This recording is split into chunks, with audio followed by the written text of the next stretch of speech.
कुंडल तिलक चारु उदार अंग विभूषणम्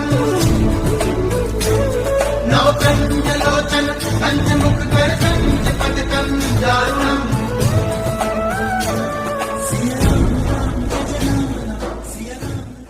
महाराज जी के आज के विशेषांक में रक्षा सूत्र परिवार के सभी सदस्यों का हार्दिक स्वागत है। बाबा जी के भक्तों को राम राम। माँ का उत्तर सुनकर मैं प्रकट रूप से तो कुछ नहीं बोली, परंतु मेरे मन में यही विचार उत्पन्न हुआ कि अब हनुमान जी मुझे कहाँ मिलेंगे। दूध का खाली गिलास मेरे हाथ में पकड़ाते हुए माँ बोली, बद्रीनाथ चलेगी। मैं भी बच्चों की तरह तुरंत बोली, यदि वहाँ हनुमान जी मिलते हैं तो मैं अवश्य चलूँगी। मेरी बात सुनकर माँ बोली, हनुमान जी भी मिल जाएंगे। ऐसा कहकर माँ तखत पर लेट गईं। मैंने माँ को कंबल उड़ाकर थोड़ी देर उनकी चरण सेवा की। जैसे ही माँ को नींद आ गई, मैं बगल के कमरे में आकर अंगीठी के पास बैठकर एक पुस्तक पढ़ने लगी। वह पुस्तक श्री रामकृष्ण परमहंस की वचनामृत की एक पुरानी प्रतिलिपि थी, जो माँ की कुटिया में रखी थी। पुस्तक के पन्ने पलटते हुए उसमें से हनुमान जी की एक छवि नीचे गिरी। ऐसी छवि मैंने पहले कभी नहीं देखी थी।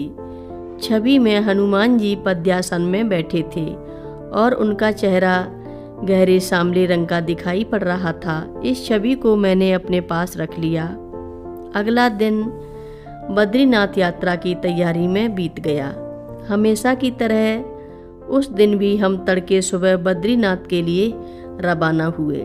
करीब 7 घंटे की यात्रा के बाद हमने रात्रि विश्राम पीपलकोटी में किया। यहाँ से हम अगली सुबह 8 बजे चले ताकि 9 बजे तक हम जोशीमठ पहुँच गए, क्योंकि उन दिनों जोशीमठ से बद्रीनाथ आने जाने के लिए एक तरफा यातायात चलता था, जिसके लिए दोनों तरफ से आने जाने का समय पूर्व निर्धारित होता था।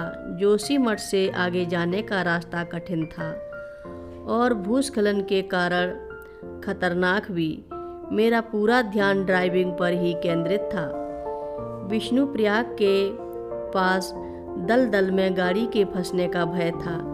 जैसे ही हमने वह रास्ता पार किया, कार की पिछली सीट में बैठी माँ ने मुझसे कहा, देख देख, पहाड़ की चोटी पर एक बंदर बैठा है।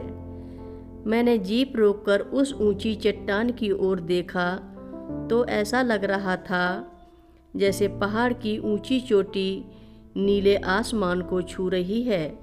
उस चट्टान की शिखर पर एक बड़ा सा बंदर पद्यासन में बैठा दिखाई दे रहा था। जीप में बैठे और लोगों ने भी उसे देखा। इस घटना पर ज़्यादा ध्यान न देते हुए मैंने अपना ध्यान पुनः ड्राइविंग पर केंद्रित कर दिया, क्योंकि आगे सड़क और भी ज़्यादा क्षतिग्रस्त थी तथा सीमा सड़क दलदल के जवान रोड से मलबा हटाकर गाड़ियों की निकासी करने में लगे हुए थे। हम दोपहर तक बद्रीनाथ पहुंच गए थे।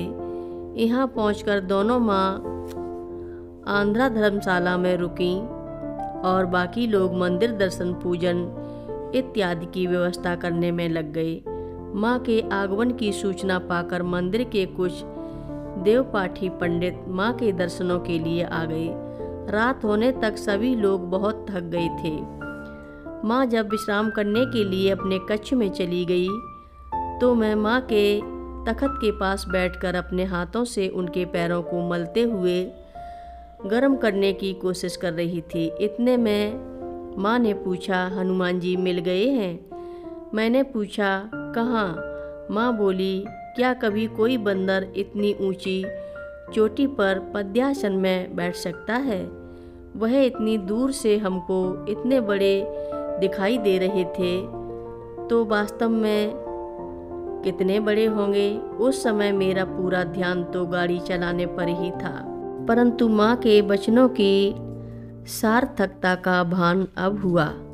लेकिन मेरे मन में फिर से वही बच्चों वाली बात, मैंने माँ से कहा कि मैं तो हनुमान जी से अपना प्रश्न पूछना चाहती थी, लेकिन वह तो काफ़ी दूर थे। माँ सहजता से बोली, क्या हुआ? हनुमान जी फिर से मिल जाएंगे। कथा लंबी है, आगे की कथा सभी भक्तों को अगले भाग में सुनाएंगे। हर रोज़ महाराज जी की कथाएं सुनने के लिए रक्षा सूत्र चैनल को सब्सक्राइब करें, शेयर करें और लाइक करें। घंटी बजाना ना भूलें। कमेंट बॉक्स में लिख भेजें, जय नीव करोरी बाबा जी महाराज। सभी भक्त मिलकर बोलो, नीव करोरी बाबा जी महाराज की जय जय बोलो, सिद्धि माता की जय जय बोलो।